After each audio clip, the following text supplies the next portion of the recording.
Youth है जो हमारा बाहर जा रहा है, बाहर जाता है, क्यों जाता है? यहाँ गवर्नमेंट 8 लड़के बाहर हैं, नौकरी नहीं मिली। मेरे लड़के को तो 15 साल हो गए कनाडा में है, उसको पीआर मिल गया था, तो हम वापस आ गए। वैसे आप पेशे से क्या थे? जैसे बोले आपने लाहौल स्पीति काम किया है। हाँ हाँ जी, मैं क्लर्क ही था, क्लरिकल जॉब। तो उसके बाद फिर मैं जब लाहौल स्पीति से मेरी नौकरी हट गई तो हमें 15-20 लड़के थे, उनको वापस भेज दिया। तो फिर हम मंडी आ गए, मंडी से हमें छुट्टी कर दी, जाओ घर। तो मैंने आके फिर यहाँ चंडीगढ़ में मैं एयरफोर्स में जाकर अम्बाड़ा में भर्ती हो गया। हाँ, तो उसमें सेलेक्ट हो गया, तो बैंगलोर में ट्रेनिंग की। उसके बाद आप कह रहे हैं कि अब एक बेटा आपका बाहर है कि यहाँ है ना, जिनको जॉब मिली है, तो जो बाहर गए हैं उन्होंने यहाँ क्या पढ़ाई की और यहाँ नौकरी नहीं मिली जिस वजह से उन्हें बाहर जाना पड़ा?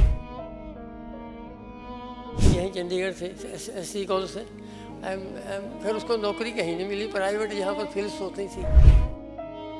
अब नौकरी नहीं मिल रही है किसी को। तो पहले हमारे टाइम में जब हम पैदा हुए, जब उनकी अपने इंडिया की आबादी थी 40 करोड़, अब 140 करोड़ है।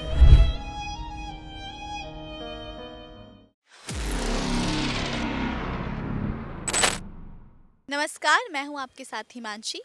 आपका स्वागत है चाय के साथ गपशप में। आज मैं आपको आम लोग के साथ बातचीत करवाने लेकर आई हूँ, जहाँ पे हम आम लोगों के साथ रूबरू होंगे, उनकी बातें समझेंगे और जानेंगे कि उनके मन में गवर्नमेंट को लेकर या फिर आम जिंदगी को लेकर क्या जो है ख्वाहिश है और क्या नाराज़गी भी है। तो आओ फिर आपको उनके साथ बातचीत करवाते हैं। नमस्कार अंकल जी। नमस्कार जी। क्या नाम है जी आपका? राजकुमार। आप यहीं के रहने वाले हैं? मैं पंजाब का रहने वाला हूँ। ठीक है, बाय बर्थ यहीं से हैं आप? हाँ हाँ। ठीक है, ठीक है। अच्छा, आज का मुद्दा मैं लेकर आई हूँ कि आम जनता को क्या-क्या परेशानी जो है झेलनी पड़ती है। स्पेशली आप देखते हैं कि यूथ है जो हमारा बाहर जा रहा है। यूथ है जो हमारा बाहर जा रहा है। बाहर जाता है, क्यों जाता है? यहाँ गवर्नमेंट। पाँचों भाइयों के 8 लड़के बाहर हैं, अच्छा। नौकरी नहीं मिली। मेरे लड़के को तो 15 साल हो गए कनाडा में है, उसको पीआर मिल गया था, हाँ जी। तो फिर ये नौकरी थी नहीं। 2 बच्चे थे उसके, इसीलिए उसकी वाइफ भी पेंशन लेके चली गई अच्छा जी। कनाडा। मतलब आप देखते हैं कि सरकारें हर साल दावा करती हैं कि इतनी नौकरियां निकली हैं, ये सब काम हम करेंगे लोगों के लिए, पर कुछ हाथ नहीं लगता। उस पे आपका क्या कहना है? नौकरियाँ तो है नहीं, नौकरियाँ तो बिल्कुल नहीं है। हमारे टाइम में तो थी, जब हमने यानी कि हाई सेकेंडरी मैंने की यहाँ चंडीगढ़ से की, तो मैंने पहले लाहौल स्पीति में नौकरी की। उसके बाद उन्होंने वहाँ पर अक्टूबर में बर्फ़ पड़ जाती वहाँ पर, तो हम वापस आ गए। ठीक है। वैसे आप पेशे से क्या थे? जैसे बोले आपने लाहौल स्पीति काम किया है। हाँ हाँ जी, मैं क्लर्क ही था, ओके जी। Clerical job. तो उसके बाद फिर मैं जब लाहौल स्पीति से मेरी नौकरी हट गई तो हमें 15-20 लड़के थे, उनको वापस भेज दिया। तो फिर हम मंडी आ गए, मंडी से हमें छुट्टी कर दी, जाओ घर। तो मैंने आके फिर यहाँ चंडीगढ़ में मैं एयरफोर्स में जाकर अम्बाड़ा में भर्ती हो गया। हाँ, तो उसमें सेलेक्ट हो गया, तो बैंगलोर में ट्रेनिंग की। उसके बाद बदली उदली सारे इंडिया में होती रही। फिर उसके बाद मैंने 15 साल के बाद नौकरी छोड़ दी, अपने आप ही छोड़ी। मैंने गलती की थी, मैंने छोड़नी चाहिए थी। फिर 3 साल मैंने धक्के खाए, ऐसे ही नौकरी मिली। फिर मिल गई मेरे को विधानसभा में, अच्छा जी। एज ए क्लर्क मिल गई, तो मैं वहाँ पर 21 साल की नौकरी। तो अब मैं बिल्कुल ठीक हूँ, पेंशन मिलती हैं 2। जिस समय की आप बात कर रहे हैं ना, उस हिसाब से लगता है कि आप मतलब काफी एज्ड है ना। इस आपकी उम्र क्या होगी इस समय? मैं ऑफिशियल तो मैं आई एम 80, आई क्रॉस 80। अरे वाह। हाँ। मेरा 1941 का जन्म है, पर पता नहीं घर वालों ने 2 साल कम लिखा था। नहीं नहीं। ये अब बात रही आपके इंडिपेंडेंस से पहले की है ना, अगर हम बात करें तो उस समय के दौर में और इस समय के दौर में क्या क्या फर्क आपने देखा अब तक? मैं तो जब बच्चा था मेरे को क्या पता था। मेरे फादर सर्विस में थे, लाहौर में थे हम। लाहौर से मेरे फादर को आर्मी में सर्विस मिल गई थी, तो उन्होंने, हम वहाँ पर रहे 47 तक। उसके बाद मेरा छोटा भाई और मैं, हम पंजाब में वापस अपने, हमारा डिस्ट्रिक्ट हुशियारपुर है, तो ज़िला हमारा हुशियारपुर है, तो वहीं का बलाचौर है हमारा, तहसील है, वहीं पर हम, हमारा गांव है चंदियानी खुद। उसमें मैं वापस आ गया। फिर हमने 2 साल मैंने स्टडी की अपने गांव में। उसके बाद फिर मेरे फादर की बदली हो गई शिमला। अच्छा जी। फिर मैंने शिमला में तीसरी चौथी की। उसके बाद फिर फादर की नौकरी हो गई, बदल गए अपने आगे। फिर मैं गांव चला गया, मगर मैं तो गांव में ही पढ़ूंगा। वहाँ पर मैंने 7वीं तक पढ़ा। फिर फादर की बदली हो गई अपने इधर पटियाला में। काफी शहर घूमे मतलब आपने। सारे हिंदुस्तान ही घूम लिया, एयरफोर्स में सब घूमा। तो उसके बाद पटियाला में 3 साल 7वीं 8वीं 9वीं वहाँ पर की। फिर फादर की बदली हो गई चंडीगढ़। चंडीगढ़ में फिर हम सारे भाई 6 भाई थे हम, एक ही डेथ हो गई। तो सिस्टर थी एक, वो सब अभी सब बाहर ही है। नौकरी सिर्फ मेरे लड़के को बड़े छोटे छोटे को मिली है, और वो उसकी क्वालिफिकेशन अच्छी है, M.Com LLB है उसने किया उसको। तो उसके एग्ज़ाम में वो पास हो गया, और वो अब 21 साल की सर्विस उसकी हो गई, उसको नौकरी मिली।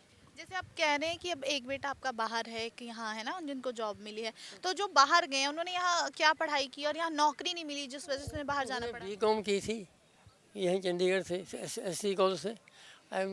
फिर उसको नौकरी कहीं नहीं मिली, प्राइवेट जहाँ पर फिल्स होती थी। बड़े बड़े प्लेटफॉर्म्स होते हैं, यूनिवर्सिटीज बनाई जाती है ना। फिल्स था ना।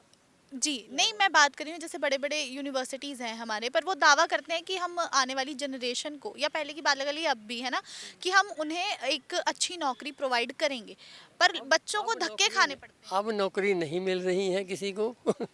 पहले हमारे टाइम में जब हम पैदा हुए, जब उनकी अपने इंडिया की आबादी थी 40 करोड़, अब 140 करोड़ है। इसलिए जिन जी जनरेशन बढ़ रही है, नौकरियां घट रही हैं। हर जगह बढ़नी चाहिए पर नहीं बढ़ रही। सरकार हमेशा दावा करती है कि हम पंजाब को ही अब्रॉड जैसा बना देंगे, फॉरेन कंट्री बना देंगे, है ना। मतलब आपको लगता है कि हाँ 100% ये होगा? नहीं, ये नहीं हो सकता है कि पंजाब का और बाहर का बहुत फ़र्क है। वो लोग यानी कि काफ़ी प्रोग्रेस कर गए हैं। यहाँ पर इतनी प्रोग्रेस नहीं हुई पंजाब की, तो फिर और स्टेटों से ज़्यादा है, क्योंकि यहाँ पर एजुकेशन ये वो काफ़ी है। तो और बाहर मैंने देखा, वहाँ भी, वैसे तो मद्रास में मैं रहा हूँ, वहाँ भी बहुत एजुकेशन है, तो यूपी में नहीं है इतनी। यूपी में ऐसे बहुत ज़्यादा गड़बड़ है नौकरी। अच्छा, एक और चीज़ आपने देखी होगी, हमारे पंजाब में ज़्यादातर जो हैं बिहारी लोग यूपी से जो आते हैं यहाँ बस रहे हैं, है ना, और वो अपने आप को भी यहाँ पंजाब का ही कहलवाते हैं कि हाँ हम पंजाबी ही हैं। हाँ हाँ बिल्कुल। अब तो जितना बिहार है, यूपी है, सब पंजाब में ही आ गया है। तकरीबन तकरीबन काफ़ी आ गए हैं। जो पंजाब के जो लोग हैं वो बाहर चले गए। पंजाब के लोग, मैंने अभी रिसेंटली पढ़ा था, 9 लाख लोग कनाडा में है। 9 लाख। मेरा लड़का भी है, कनाडा में गया, उसको नौकरी नहीं मिली। अच्छा पढ़ा था, B.Com फर्स्ट डिवीज़न थी, तो और भी उसने फिर कोर्स किया, MBA किया, फिर भी उसको नौकरी नहीं मिली। फिर कहता डैडी मैंने तो बाहर जाना, मगर में चल जाए। उसने फिर, उसके पास ही पैसा था, मेरे पास तो उस वक्त पैसा भी नहीं था, क्योंकि मैं 3 साल बेला रहा, नौकरी चाहे एयरफोर्स की छोड़कर, तो मेरे पास पैसा कहाँ था। मेरे पास तो ये एक कमरे का मेरे को मकान मिल गया 39,000 का, जो मैंने ले लिया, मगर यही ले लो, तो आराम से रह रहे हैं। मैं तो, वाइफ की डेथ हो गई थी, काफ़ी 9 साल हो गए। तो वैसे पैसे की मेरे को तो तंगी है नहीं, सच्ची मैं बताता हूँ। I am getting 2 pension, 1 from air force, 1 from Punjab government. तो मेरे को तो कुछ है नहीं, तो मेरे को तो every month I am getting now, अभी कल भी मेरी तो 3-4 हज़ार बढ़ गई। बहुत अच्छी बात है। तो मेरे को पैसे की कोई कमी नहीं है। अभी आप फिलहाल अकेले रहते हैं कि आपके साथ परिवार रहता मेरा लड़का रहता है एक, बस ये इसको नौकरी मिली, ग्रेजुएट है, पर इसका थोड़ा सा दिमाग यानी कि डिप्रेशन हो गई इसको, क्योंकि नौकरी नहीं मिली। तो मगर कोई बात नहीं, पैसा मेरा पैसा तेरे काम आएगा। है? नहीं, कई बार बच्चे ऐसे कि गलत गलत कदम उठा लेते हैं, है ना। जिसने कोई गलत नहीं मतलब कहा। आपने साथ दिया बहुत। हाँ बिल्कुल, मैं तो, मेरा कोई लड़का शराब नहीं पीता, सिगरेट नहीं पीता, मीट नहीं खाता, और कोई उनमें गड़बड़ नहीं है ना। मैं, मेरे में भी कोई नहीं थी। मैं सारी जगह घूमा हूँ, पर नहीं, आई एम नॉट करेक्टरलेस, या और कुछ है नहीं। बिल्कुल आई एम सादा जीवन व्यतीत करता हूँ। तभी आप इतने फिट एंड फाइन, अच्छी बात है। अभी भी मैं चलता हूँ, अभी मैं रोज़ यानी कि 3-4 किलोमीटर सैर करता हूँ। जैसे आपने ये बात की है ना ड्रिंक्स एंड ऑल, अल्कोहल वगैरह की, तो आजकल यूथ जो है ज़्यादातर इसी चीज़ों में भटका जा रहा है। खैर हम तो नहीं हैं, मेरे तो भाई पीते होंगे, मेरे को नहीं पता, पर मैं नहीं पीता हूँ, क्योंकि मैं तो, मेरे को तो 4 बोतलें मिलती हुई हैं, तभी मैं किसी को ना देता हूँ ना पीता हूँ। तो मेरे मेरे आई एम फुल्ली फिट, और मैं किसी के डिपेंडेंट नहीं हूँ, ना अपने लड़कों पर हूँ। मेरे से जरूर डिपेंडेंट है, एक लड़का है, इसको नौकरी नहीं मिलेगी, एक नौकरी मिल गई थी, हमारी बहू को भी नौकरी मिल गई थी, वो स्कूल में टीचर है, कंप्यूटर टीचर है यहीं पर। तो लड़का भी मेरा यहीं पर लगा हुआ है 35 सेक्टर में। वो अच्छी, उसकी 1,20,000 लेता है वो। हाँ, क्योंकि वो डायरेक्ट असिस्टेंट लगा था, उसकी क्वालिफिकेशन उसकी अच्छी थी, तो फर्स्ट डिवीजन थी। तो फिर उसने एम एम एम कॉम किया शिमला से, LLB की तो पंजाब यूनिवर्सिटी से, उसके बाद फिर इसकी बदली यहीं हो गई। अब ये 35 सेक्टर में दफ्तर है, जाता और आ जाता, स्कूटर से, बहू हमारी कार पर जाती है, कार से आती है। ज़्यादातर आपका यही कहना है कि मतलब आजकल का जो टाइम चल रहा है ना, पढ़ लिख कर नौकरियां फिर भी नहीं मिल रही हैं लोगों को। नौकरी तो है नहीं, मैं तो बोल दिया पहले ही, बहुत जन के ऐसे फिर रहे हैं, अच्छे अच्छे क्वालिफाइड भी हैं, वो भी ऐसे फिर रहे हैं बेचारे, उनको भी नौकरी नहीं मिलती, नौकरी है ही नहीं। अभी नौकरी पता नहीं क्यों कम हो गई, जन के जितनी जनता बढ़ गई, नौकरियां भी बतानी चाहिए नहीं, ना। पर हर बार सरकार ये कहती है कि हमने इतनी पोस्ट जो है निकाली है, इस चीज़ के लिए अलग से निकाली, इस चीज़ के लिए अलग से निकाली, पर नौकरियां है कहाँ। पता नहीं, नौकरी तो निकलती तो है, पोस्टें तो निकलती हैं, पर अगर वो पास करेंगे तो नौकरी मिल जाती है, प्राइवेट मिल जाएगी अच्छी नौकरी, आजकल प्राइवेट ज़्यादा है, प्राइवेट के जो अच्छे पढ़े लिखे हैं उनको प्राइवेट नौकरी मिल जाती है, वो तो ठीक है। आपने अच्छा ये चीज़ ज़रूर देखी होगी, जब हम छोटे बच्चे होते हैं तो हमारे अक्सर घर वाले ये कहते हैं कि बच्चों को पढ़ाना है तो प्राइवेट स्कूल में पढ़ाएं, लेकिन जब बड़े हो जाते हैं तो वही माँ बाप हमें कहते हैं कि प्राइवेट नौकरी नहीं करनी, हमेशा सरकारी नौकरी की तरफ जाए। खैर मैं तो दो दो सरकारी नौकरी की है, एक दो सेंट्रल गवर्नमेंट की है, एक दो पंजाब गवर्नमेंट की है। मेरा किस्मत अच्छी थी कि नौकरी मिल गई, नौकरी मिल गई है। मैं हाई सेकेंडरी हूँ सिर्फ, आई एम नॉट क्वालिफाइड है, सिर्फ आई है pass high secondary from this DAV school. तो आई गॉट 3 टाइम नौकरी। 3 टाइम मेरे को, मेरा लक अच्छा था, तो मैंने हाई सेकेंडरी पास की, DAV स्कूल है यहाँ पर चंडीगढ़ में 8 सेक्टर में। तो मेरे को एम्प्लॉयमेंट एक्सचेंज से आ गई नौकरी। हाँ, 15-20 बंदे, पहले हिमाचल भी पंजाब में था ना, तो हमें फिर लाहौल स्पीति में मेरी, यानी कि उन्होंने 18 बंदे हम लाहौल स्पीति में भेजे। वहाँ तो बहुत बर्फ़ है, वो तो बर्फ़ अभी पड़ गई बर्फ़, तो वहाँ पर अक्टूबर में बर्फ़ पड़ गई, तो 8-9 महीने हम वहाँ पर रहे। तो उसके बाद फिर मंडी आ गए, मंडी आ गए कोई काम, वहाँ पर डैम बनना था, थ्रो डैम इन्वेस्टिगेशन डिवीज़न में हम गए थे, तो डैम बना नहीं। को वहाँ रोहतांग पास के पाली तरफ भी दरिया है, इधर भी ब्यास है, तो उधर भी है, चनाब है, चनाब दरिया है उधर उस पर रोहतांग पास। आप गए नहीं उधर? जी जी, मैं भी हिमाचल की हूँ, देखा है मैंने वहाँ।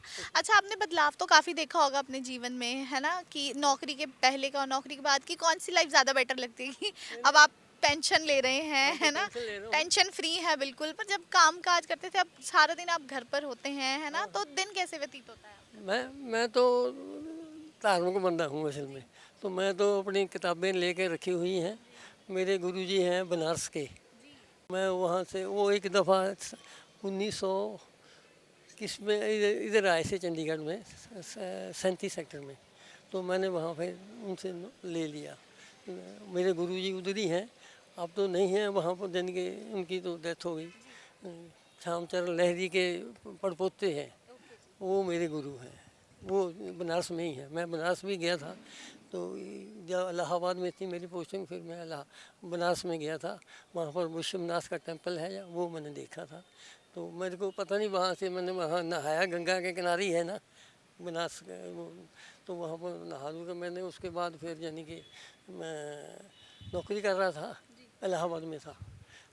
उसके बाद फिर मैं इलाहाबाद के बाद मैं काफ़ी शहर, जैसे सिर्फ बम्बई नहीं मैंने देखा, बाकी सब देख लिए। अच्छा, ये तो चलो रही हंसी शिमला मजाक में, की भी बात। मैं शिमला में भी पढ़ा हूँ। जी जी मेरे फादर की बदली हो गई थी ना शिमला, तो मैं उसके बाद फिर हम 2 क्लासें मैंने शिमला में पढ़ी हैं। जी। देखिए, अब बात करें तो मैं हम। तो, मेरे फादर नौकरी में थे, इसलिए मेरे को कोई तकलीफ नहीं हुई, जी क्योंकि जी जी। देवर गेटिंग तनख्वाह तो उनकी तो शिमला में उनको 50 रुपये मिलते थे नौकरी के, उस टाइम पे जब हम पढ़ते थे 50 रुपये से गुजारा। हमारे 4 जने थे हम, फादर भी थे, तो उन्होंने कोई रिश्वत नहीं खाई, कुछ नहीं खाई, इसलिए हम पढ़ गए और नौकरी हमें मिल गई। तो हम शिमला में मंदिर में जाते थे रात को। शिमला देखा ना आपने? आप शिमला की क्या दूर की हैं? शिमला की? हम शंखली में रहते थे। अभी मैं जाके आया था, मेरी बहू थी, उसकी कौन सी जगह मैं भूल जाता हूँ आजकल, तो वहाँ पर वो तो मैं शिमला में दोबारा कितने साल बाद गया, तभी शिमला देखा। मेरे को बड़ा अच्छा लगता है। पहाड़ी इलाका में मैं रहूँ, और इतना और नहीं मेरे को, मैंने और जगह बहुत देखी हैं। बंगलौर भी बहुत अच्छा है, ऐसी बात नहीं है। तो बंगलौर में तो हम ट्रेनिंग ही करते थे, और अब ज़िंदगी गुजर रही है, पेंशन आ जाती है 52,000। जी, ये अब एक तो मोदी जी ने ये भी बात कही है कि अब 5 साल तक वो लोगों को, गरीब लोगों को मुफ्त राशन देंगे। इसका मतलब अभी भी दुनिया में इतने गरीब लोग हैं। हाँ हाँ, क्यों मेरे को तो पता नहीं गरीबी का, क्योंकि मैंने तो नौकरी की है। मैंने तो 3 साल में जब छोड़ के आया तभी मैंने नौकरी की थी। 400 रुपये की नौकरी मेरे को मिल गई, 4,000 की नौकरी मिल गई थी। तो मैं यहाँ से जाता था रेलवे स्टेशन, बेल्टी चढ़ा के लाता था मतलब आपने कभी हार नहीं मानी? ना। हार का मन नहीं है। तो मैं, घर वालों ने मेरे को कहते भाई तू नौकरी छोड़ के आ गया, मैंने बहुत गलत किया। ठीक है, मैंने गलती की, नौकरी नहीं छोड़नी चाहिए थी, पर इतनी पेंशन नहीं थी फिर मिलनी। अच्छा, पेंशन से बात है, अभी आपने देखा होगा कि रिसेंटली ये हादसा हुआ है उत्तरकाशी में, जो टनल वाला हादसा हुआ है ना, 41 मजदूर जो वहां से रेस्क्यू किए गए हैं, जी, सुरंग में फंस गए थे। शिमला को जाओ तो जहाँ थे उसमें 100 गए, पता है। तो वो सुरंग में अब मजदूर फंसे हैं, बच के, अच्छी बात है, बच के बाहर आए, निकल के आए हैं। अब वहाँ के मुख्यमंत्री ने ये बात कही है कि हम उन लोगों को मुआवजा देंगे, 1-1 लाख रुपए देंगे। अगर खुदा ना खास्ता उन्हें कुछ हो जाता तो उस हिसाब से वो उन्हें, उनके घर वालों को देते पैसे, तो उससे उनकी जान तो वापस नहीं आती। ना ना, जान कहाँ आनी थी, उनका गुजारा भी नहीं होना था, क्योंकि अब वो आगे हैं, वो काम करेंगे। 1-1 लाख रुपए से गुजारा नहीं होता। मैंने क्योंकि जो जिनके टब्बर हैं वो ना तो अच्छी एजुकेशन दे सकते हैं, तो ना कोई और काम कर सकते हैं। हाँ, तो मेरे को तो इतना कोई तकलीफ़ नहीं हुई ज़िंदगी में। अभी तो मैं आई एम हैप्पी। धन्यवाद बहुत बहुत।